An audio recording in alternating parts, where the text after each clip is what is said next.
বিশ্বের অন্যান্য দেশের মতো বাংলাদেশেও শিশু শ্রম বন্ধ করি, প্রতিশ্রুতি রক্ষা করি এই প্রতিপাদ্যকে সামনে রেখে দিনাজপুরের বীরগঞ্জে ৭ নং মোহাম্মদপুর ইউনিয়নের মাহানপুর উচ্চ বিদ্যালয়ে গুড নেইবার্স বীরগঞ্জ সিডিপির আয়োজনে বিশ্ব শিশু শ্রম প্রতিরোধ দিবস উপলক্ষে র্যালি ও আলোচনা সভা অনুষ্ঠিত হয়েছে।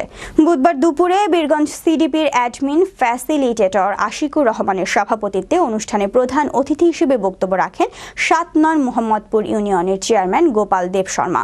অনুষ্ঠানে বিশেষ অতিথি হিসেবে বক্তব্য রাখেন মাহানপুর উচ্চ বিদ্যালয়ের প্রধান শিক্ষক আবুল কালাম আজাদ, সিডিপির সভাপতি প্রফুল্ল কর্মকার সহ আরও অনেকে। বক্তারা তাদের বক্তব্যে বলেন, শিশুরাই জাতির ভবিষ্যৎ। উন্নত সমৃদ্ধ বাংলাদেশ গড়তে হলে শিশুর সার্বিক কল্যাণ নিশ্চিত করে তাদের সুযোগ্য নাগরিক হিসেবে গড়ে তোলার বিকল্প নেই।